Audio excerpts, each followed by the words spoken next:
Hello guys, आज के इस लेक्चर में हम डिस्कस करेंगे 15 question of second exercise of first chapter.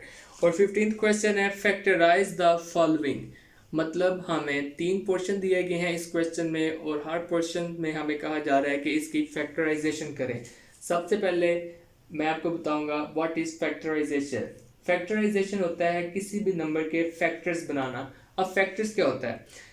अगर हम फैक्टर्स को डिफाइन करना चाहें तो इन वर्ड्स में डिफाइन कर सकते हैं। Factor is a number that divides another number completely exactly without leaving a reminder.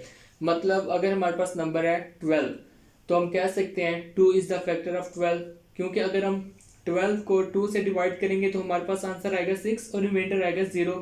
हम ये भी कह सकते हैं 1 2 3 4 6 and 12 all are the factors of 12, क्योंकि हम इनमें से किसी भी नंबर से 12 को डिवाइड करेंगे तो हमारे पास रिमाइंडर हमेशा 0 आएगा। तो ये फैक्टर्स की डेफिनेशन है। अब हमें जो क्वेश्चन दिए गए हैं उसमें सबसे पहला जो क्वेश्चन है वो है ए स्क्वायर प्लस 4b स्क्वायर। इस नंबर की हमने फैक्टराइजेशन करनी है इन the form of complex number, मतलब फैक्टर्स में कॉम्प्लेक्स नंबर इंक्लूड हो। तो सबसे पहले जो अब हमारा काम है वो ये है कि इस नंबर को ए स्क्वायर प्लस 4b स्क्वायर को कन्वर्ट करें कॉम्प्लेक्स नंबर की फॉर्म में। वो हम कैसे कर सकते हैं? वो उसका तरीका ये है कि अब ये देखें हमारे पास है positive sign between A square and 4b square. तो हम यहाँ पे कह सकते हैं कि पॉजिटिव को हम रिप्लेस कर रहे हैं product of negative and negative one. कर सकते हैं हम ऐसा? बिल्कुल कर सकते हैं, क्योंकि product of negative and negative one would be equal to positive one and multiplication of positive one with 4b square is equal to 4b square. तो ये expression product of negative and negative one would be equal to positive one, इसलिए हम positive को convert कर सकते हैं इस expression में। अब आप इस एक्सप्रेशन में देखें हमारे पास एक नंबर है जिस पे हमें गौर करना चाहिए, वो नंबर है -1। और हम जानते हैं कि -1 is equal to I square, मतलब -1 आई स्क्वायर के इक्वल होता है। तो just put the I square in place of -1।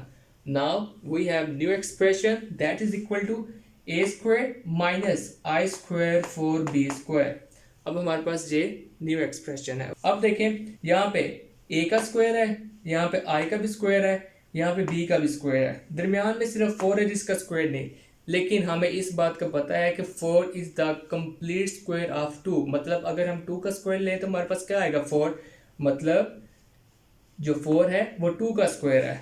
तो हम इस एक्सप्रेशन को ए स्क्वायर माइनस आई स्क्वायर 4b स्क्वायर कह सकते हैं कि ये इक्वल है ए whole square minus I 2b whole square. बिल्कुल हम कह सकते हैं। तो अब हमारे पास ये न्यू एक्सप्रेशन है और ये expression A whole square minus I 2b whole square is equal to A square minus I square 4b square. अब यहाँ पर हम एक फार्मूला यूज करेंगे और वो फार्मूला है ए square minus B square is equal to A minus B A plus B. बिल्कुल इसी फार्मूला की तरह आप अगर देखें तो आपको ये चीज़ समझ लगेगी कि इस एक्सप्रेशन पे हम ये फार्मूला यूज कर सकते हैं। हमारे पास है ए square minus I 2b whole square, so that would be equal to according to this formula A minus I 2b and A plus I 2b। तो ये तरीका है फैक्टराइजेशन करने का और ये आंसर है ए स्क्वायर प्लस 4b स्क्वायर का after factorization in the form of complex number. तो ये था जी पहला क्वेश्चन।